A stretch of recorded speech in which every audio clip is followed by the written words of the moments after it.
Hi అండి, నమస్తే. Welcome to my channel. ఈరోజు ఈ వీడియోలో వచ్చేసి మోడల్ బ్లౌజ్ ఎలా స్టిచ్ చేయాలనేది చూపిస్తాను. ఫస్ట్ బ్యాక్ సైడ్ బాడీ పొడవు వచ్చేసి 14.5 ఇంచుల దగ్గర పెట్టుకున్నాను. ఇదేంటంటే నేను ముందుగానే కట్ చేసి ఉంచాను అనమాట. మెజర్మెంట్స్తో సహా మీకు ఈ వీడియోలో చూపిస్తాను. అలాగే బాడీ వెడల్పు వచ్చేసి 10 ఇంచీలు, అంటే టోటలు 20 ఇంచీలు అనమాట. ప్లస్ 2 ఇంచెస్ ఎక్స్ట్రా ఖర్చుల కోసం అనమాట.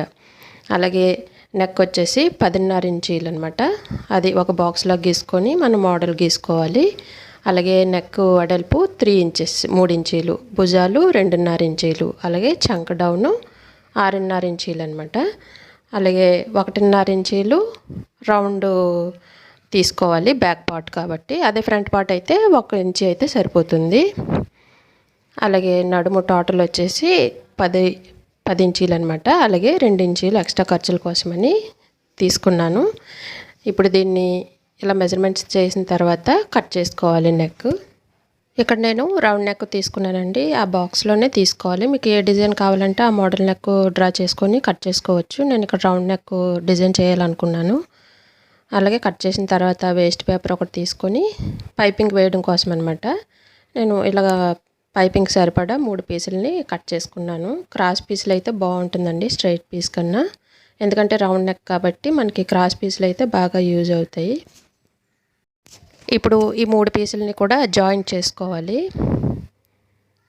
ఇలా జాయింట్ చేసుకున్న తర్వాత పైపింగ్ వేసుకోవాలన్నమాట. అలాగే పైపింగ్ వేయడం కోసమని పాదం కూడా నేను మార్చుకుంటానండి.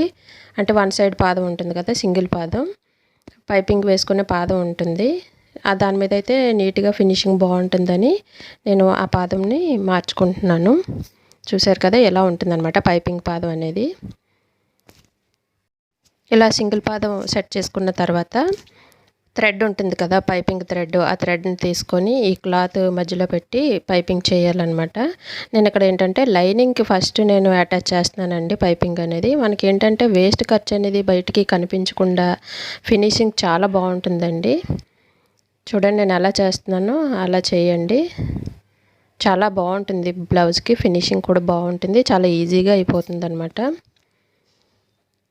ఈ ఫస్ట్ లైనింగ్కి వేసిన తర్వాత అప్పుడు బ్లౌజ్ పీస్ని నేను అటాచ్ చేస్తానన్నమాట. మనకి ఎక్కడ కూడా ఖర్చు అనేది, వేస్ట్ క్లాత్ అనేది మనకి కనిపించదు అనమాట బయటికి, అంతా ఫోల్డింగ్లో పోతుంది. నార్మల్ పాదంతో వేసే కన్నా ఈ సింగిల్ పాదంతో వేసుకుంటే పైపింగ్ అనేది చాలా బాగుంటుందండి, ఫినిషింగ్ బాగుంటుంది. అలాగే ఏ డిజైన్కైనా బాగా సెట్ అవుతుంది. ఈ వీడియోలో నేను చూపిస్తున్న విధంగా చేయాలన్నమాట. థ్రెడ్ పెట్టుకుంటూ ఇలా వేసుకోవాలి. తర్వాత పైన బ్లౌజ్ పీస్ని అటాచ్ చేసుకోవాలి. వీడియో మొత్తం ఎక్కడ స్కిప్ చేయకుండా ఎండ్ వరకు చూడండి. మీకు మోడల్ కూడా నేను ఎలా స్టిచ్ చేశాను అనేది మీకు అర్థమవుతుంది క్లియర్గా. ఏ మోడల్ అయినా చాలా ఈజీగా డిజైన్ చేసుకోవచ్చు. ఈ సింగిల్ పాదం అనేది ఓన్లీ పైపింగ్ మాత్రమే యూజ్ అవుతుందండి. పైపింగ్ మాత్రం వేసుకున్న తర్వాత దీన్ని రిమూవ్ చేసేసి పాదం తీసేసి నార్మల్ పాదంను పెట్టేసుకోవచ్చు. మిగతా అంతా కూడా స్టిచ్ చేసుకోవచ్చు, నార్మల్ పాదంతోనే స్టిచ్ చేసుకోవచ్చు అనమాట. ఓన్లీ పైపింగ్ కోసమని ఈ పాదంని యూజ్ చేస్తున్నాను. సరే కదా, చాలా ఈజీగా అయిపోయింది కదా పైపింగ్ వేయటం. ఇప్పుడు దీనిపైన బ్లౌజ్ పీస్ ఏదైతే ఉందో దాన్ని వేసుకొని స్టిచ్ చేసుకోవాలన్నమాట. దానిపైన ఇది కూడా సింగిల్ పాదంతోనే వేసుకోవాలి. ఈ 2 పీసులు అటాచ్ చేసిన తర్వాత అప్పుడు ఈ పాదం మనం రిమూవ్ చేయాలి. నేను వీడియోలో ఏ విధంగా అయితే చూపిస్తున్నానో ఆ విధంగా స్టిచ్ చేసుకోవాలన్నమాట. ఇలా అంతా అటాచ్ చేసిన తర్వాత, అంతా కంప్లీట్ అయిన తర్వాత ఎక్స్ట్రా పీస్ ఉంటుంది కదా, ఆ పీస్ని కట్ చేసేసుకోవాలి. మీకు ఇంకా ఏవైనా మోడల్స్ కానీ మంచి మంచి డిజైన్స్ ఏవైనా కావాలనుకుంటే మన ఛానల్కి వచ్చి సబ్స్క్రైబ్ చేసుకొని, అలాగే ప్లేలిస్ట్లో ఉంటాయండి, ఆ వీడియోస్ అన్నీ చూడండి. స్టిచ్చింగ్లో ఏ డౌట్లు ఉన్నా కూడా వీడియోస్ ఉన్నాయి, అవి కూడా ఒకసారి చూడండి. ఇప్పుడు ఇది పూర్తి అయిపోయింది కదా, ఇప్పుడు ఎక్స్ట్రా వచ్చిన పీస్ని మొత్తం కట్ చేసేసుకోవాలి. నెక్ భాగం మాత్రమే కట్ చేసుకోవాలండి. ఈ ఎక్స్ట్రా పీస్ ఏదైతే ఉందో అదంతా కూడా ఇలా కట్ చేసేసుకోవాలి. అప్పుడు మనం ఫోల్డింగ్ చేసుకోవాలన్నమాట. ఇప్పుడు ఇదంతా కట్ అయ్యింది కదా, చిన్న చిన్న కటింగ్స్ ఇవ్వాలన్నమాట. ఎందుకంటే మనం ఫోల్డ్ చేసినప్పుడు ఎక్కడ కూడా ఉగ్గులు అనేవి, మడతలు అలాంటివి ఏవి రాకుండా ఉండడం కోసం, ఫినిషింగ్ బాగుండడం కోసమని చిన్న చిన్న కట్స్ ఇస్తామన్నమాట. ఇప్పుడు దీన్ని ఫోల్డ్ చేసుకోవాలి, రివర్స్లో ఫోల్డ్ చేసుకోవాలి. అలాగే ఇప్పుడు మనకి సింగిల్ పాదంతో పని అయిపోయింది కదా, ఈ పైపింగ్ అనేది వేసుకున్నాం కదా, ఇప్పుడు నార్మల్ పాదంని సెట్ చేసుకుందాము. ఇప్పుడు మిగతా బాడీ అంతా కూడా నార్మల్ పాదంతోనే స్టిచ్ చేసుకోవచ్చు.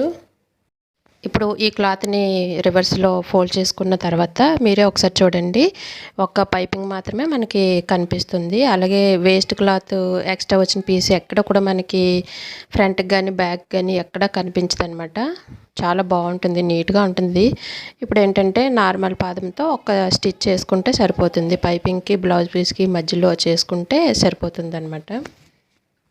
అలాగే ఇప్పుడు నేను ఒక మ్యూజిక్ని యాడ్ చేస్తున్నాను, వింటూ ఎండ్ వరకు వీడియో మొత్తం కూడా చూడండి, ఎక్కడ కూడా స్కిప్ చేయకండి. ఎందుకంటే నేను ఇందులో మోడల్గా స్టిచ్ చేశాను అనమాట. అది ఎలా స్టిచ్ చేశాను అనేది మీకు క్లియర్గా అర్థమవుతుంది అనమాట. ఎక్కడైనా స్కిప్ చేశారంటే మీకు ఆ డిజైన్ అనేది కన్ఫ్యూజ్ అవుతారు, అర్థం కాదు.